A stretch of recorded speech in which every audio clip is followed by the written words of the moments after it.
आज की वीडियो का शीर्षक है पंडित दीनदयाल उपाध्याय। पिलानी के बिरला कॉलेज से इंटरमीडिएट की परीक्षा प्रथम श्रेणी में उत्तीर्ण करके एक मेधावी बालक समाज सेवी व उद्योगपति घनश्याम दास बिरला के सामने पहुंचा।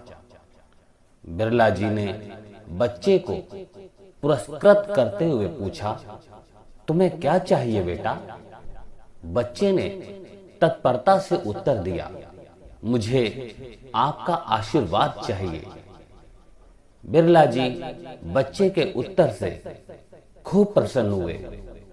उन्होंने बच्चे को स्वर्ण पदक और 250 रुपए के अलावा 10 रुपए मासिक की छात्रवृत्ति प्रदान की। यही बालक आगे चलकर एकात्म मानववाद के प्रवर्तक पंडित दीनदयाल उपाध्याय के रूप में जाना गया।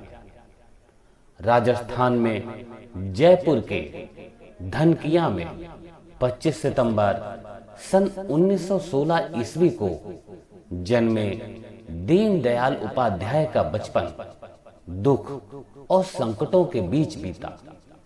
जन्म के कुछ समय बाद उनकी मां राम प्यारी उन्हें लेकर मथुरा जिले के पैतृक गांव नगला चंद्रभान आ गई। पिता भगवती प्रसाद रेलवे में कर्मचारी थे। पंडित दीनदयाल जब 2.5 वर्ष के थे तो पिता का देहांत हो गया। जब वह 7 वर्ष के हुए तो मां भी चल बसी। मजबूरी में उन्हें फिर अपने पैतृक गांव से पलायन करना पड़ा। ननिहाल में रहते हुए उन्होंने अपनी प्राथमिक और माध्यमिक स्तर की पढ़ाई पूरी थी। बीए करने के लिए कानपुर के सनातन धर्म कॉलेज आ गए। आगरा के सेंट जॉन कॉलेज से अंग्रेजी साहित्य में एमए करने के दौरान वह नानाजी देशमुख के संपर्क में आ गए। बीमार ममेरी बहन की सेवा करने के कारण वह एमए द्वितीय वर्ष की पढ़ाई पूरी नहीं कर पाए। पंडित दीनदयाल समाज के लिए कुछ अलग करना चाहते थे, इसलिए उन्होंने नौकरी के अवसरों को त्याग दिया और समाज सेवा के स्वप्न को लेकर भाऊराव देवरस के पास गए और स्वयं को आजीवन समाज सेवा के प्रति समर्पित कर दिया। एक निर्भीक पत्रकार, प्रखर लेखक, गहन अध्येता और संस्कृति धर्मी के रूप में पंडित दीनदयाल उपाध्याय के योगदान को सदैव याद किया जाएगा।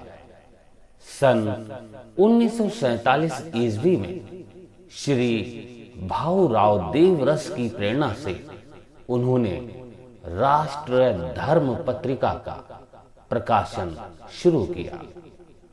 5 जन्य और दैनिक स्वदेश का प्रकाशन भी यहीं से शुरू हुआ। प्रेस में सामग्री देने से लेकर कंपोज करने और प्रूफ पढ़ने तक के सभी कार्य उन्होंने किए। राष्ट्र धर्म प्रकाशन के प्रबंध निदेशक रहते हुए भी प्रेस का छोटे से छोटा काम करने में वह हिचकते नहीं थे। लेखक के रूप में सम्राट चंद्रगुप्त मौर्य और जगत गुरु शंकराचार्य उनके प्रसिद्ध उपन्यास हैं। अखंड भारत क्यों उनकी प्रमुख कृति है। उनका विविध लेखन 15 खंडों में प्रकाशित हुआ है। विचारक व लेखक श्यामा प्रसाद मुखर्जी पंडित दीनदयाल उपाध्याय के बारे में कहते थे, यदि मुझे ऐसे दो दीनदयाल मिल जाएं, तो मैं देश का राजनैतिक नक्शा बदल दूंगा। सन 1951 ईस्वी में राजनीति में आने के बाद वह भारत में सामाजिक समरसता के प्रबल पक्षकार बन गए। वह मानते थे कि यदि समाज में छुआछूत और भेदभाव घर कर गया तो यह राष्ट्र की एकता के लिए घातक होगा। एकात्म मानववाद के संदेश में ऐसे राष्ट्र की कल्पना की गई है जहां विविध संस्कृतियां विकसित हों और एक ऐसे मानव धर्म का सृजन हो जिसमें समाज के प्रत्येक व्यक्ति को समय, अवसर और स्वतंत्रता प्राप्त हो सके। इस तरह से पंडित दीनदयाल उपाध्याय ने एक विकसित व जागरूक राष्ट्र की संकल्पना दी। पंडित दीनदयाल उपाध्याय राष्ट्रीयता का आधार भारत माता को मानते थे। वे कहते थे, भारत माता से माता शब्द विच्छेद होते ही भारत केवल एक भूखंड रह जाएगा। देशवासियों का ममत्व तो माता वाले शब्द से ही जुड़ता है।